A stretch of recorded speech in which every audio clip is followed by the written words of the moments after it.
The East River Column was one of the various communist-affiliated resistance groups that opposed the Japanese occupation during the 1930s and 40s. This group, in particular, was founded in Hong Kong by Zhang Shang in 1939 to spread anti-Japanese propaganda, smuggle supplies, and resist the Japanese occupying the area of Guangdong.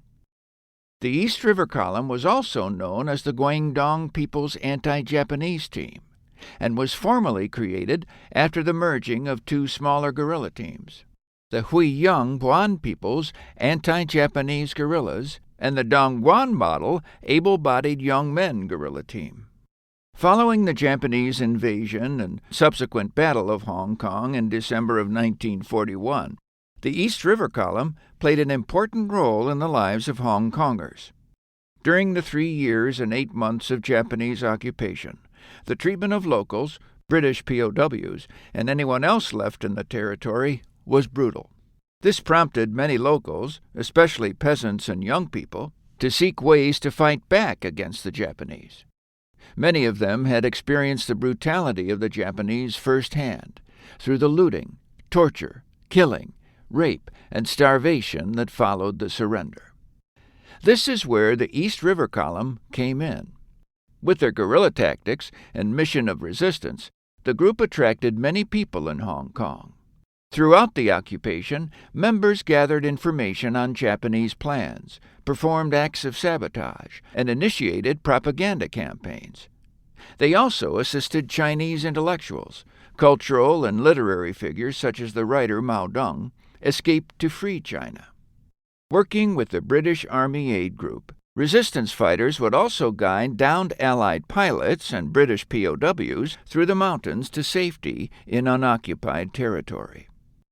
The East River Column welcomed men and women, young and old. Most of the guerrillas were local people, many also members of the local Hakka ethnic community. This enabled them to blend in and be less likely to be suspected of suspicious activities by the Japanese occupiers. The guerrillas set up base in Sai Kung, a rural area in the mountains of the new territories, and they often worked with local villagers.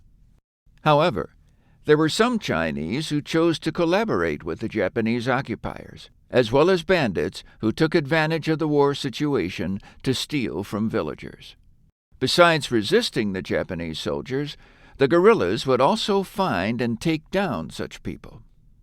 Some of the youngest members, known as little ghosts, were only about 12, serving as couriers and doing other tasks. In one instance, a shipment of dynamite needed to be transferred from Sai Kung to Kowloon. To avoid suspicion, a little boy was one to deliver it, hiding it in the harness of his ox cart. The younger members also would serve as guides for downed Allied pilots. Children from the East River Column were the ones to find Lieutenant Donald Kerr, an American pilot who had to crash land in the mountains of the new territories in 1944. They were able to bring him to the guerrillas and smuggle him out to safety, right under the nose of the Japanese, so that he could continue his work. All of the guerrillas risked torture and execution by the Japanese if caught, yet they bravely continued to be involved with the resistance.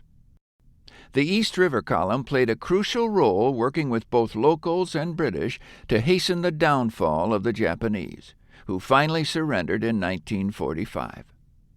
However, because of the group's affiliation with the Communist Party of China, the British refused to recognize their efforts after the war, when they gained back control of Hong Kong. The story of bravery and resistance of these guerrilla fighters has gone unsung for so long, but now it is important to recognize their efforts and sacrifices.